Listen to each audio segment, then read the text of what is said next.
strategist and a partner with Axiom Strategies. All right, Kristin, the father of IVF. Is this one you think Trump should lean into?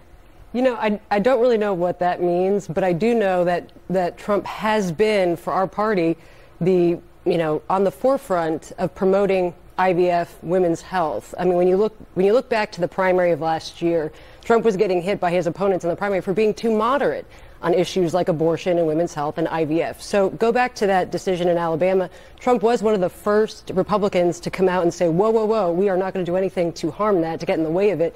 Been promoting it. Now, I don't necessarily know the terminology. I think that town hall could have been a missed opportunity to have someone maybe like Megyn Kelly or Katie Britt or Melania or someone there to, soften the message a little bit. But I mean, no one can deny that in the party, he has been on the forefront pushing it, and I don't think women really think he's going to come and do anything to take that away. That's a Democrat scare tactic, and look at what he says he's going to do, what he's pushed in the party. He's been the most vocal, basically told the whole party to get in line. No one's touching IVF, no one's jeopardizing it, and the party largely has. That attack line from Democrats is based on what state lawmakers in Alabama put forth that eventually was overturned by the state.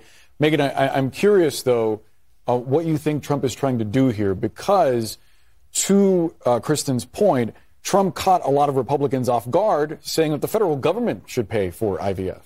Right. I think that he's trying to muddy the waters, right? He has overwhelmingly said numerous times that he is the person who overturned Roe v. Wade. He takes full credit for that. And I think that women, both Democrat and Republican women, see that their reproductive freedoms and their health decisions are not in their hands anymore. And so where he has been more moderate on IVF, I think it's kind of too little too late for these independent voters. I mean, obviously, we'll see what happens in November, but I think that he is trying to muddy the waters and say, no, I actually did not go as far as you think I did, or I am not here to take away your rights, when I think the message there is already laid. I wonder what you think, Megyn, because in this same interview, he's doubling down on his enemy from within comments. He, as we just heard our reporter highlight, name-checking the Pelosi's. And we should note certainly what some rhetoric has perhaps meant for one Pelosi, which is Paul Pelosi, when we look at his focus on that. What do you think about him saying that, and whether that may actually be a missed opportunity? So I think that he is using fear as a motivator here, and I think that he's trying to motivate the base. These things play well with his base and with social media. Unfortunately, they're really disgusting comments, given the attacks on Paul Pelosi, but also we know that he will follow through with some of these things, or try to follow through with some of these things. I think last time there were people in his administration that said, whoa, you can't actually go after your political opponents here. You can't actually go and prosecute these folks. I don't know that he will have that those same types of people in place next time. So I do think it is worrisome being on the other side. Well, I don't know. I mean, no one's talking about how President Biden in 2022 compared his political opponents as domestic terrorists and said that they were like Jefferson Davis. So look, politics is very emotional, and let's not pretend like Democrats haven't gone too far in some of their rhetoric as well. Just look at the many things that Democrats have said leading up to the assassination attempt against the former president. And so, we can sparse words here and there, but to say that Donald Trump is the only person who has said something a little bit harsh, let's go back and look at Joe Biden. Let's go back and look at every Democrat just a week after the former president, the assassination attempt on him. They lost their politics of joy, and they were going right back at him. I think the difference is that they were using maybe names that folks don't like, names that are outside what I guess you would call traditional politics pre-2016, but they were calling voters to action, whereas Trump is saying that the National Guard and the military should step in to go after. Let's not forget, the military went after Jefferson Davis, too, and Biden was saying, my opponents are just like Jefferson Davis. They actually seceded from the Union. Exactly. Well, I mean, that's what I'm saying. Biden was basically invoking civil war in those 2022 comments, and no one had outrage then. That was the sitting president of the United States. So no one is saying that, we can, again, say that those comments were right or wrong, but let's not pretend that every politician is innocent, because both sides have had comments that have maybe potentially gone too far. What do you think? I think that there is only one president that's called for an insurrection, and it wasn't Joe Biden, it was Donald Trump. So I think that there's a little proof in the actions there.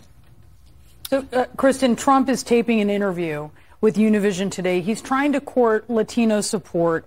Yesterday, though, he said that Hispanic and African-American voters who vote for Harris should have, quote, their head examined. What do you think about comments like that? Do you think that works for him? Do you think that convinces some people? Do you think that turns people away?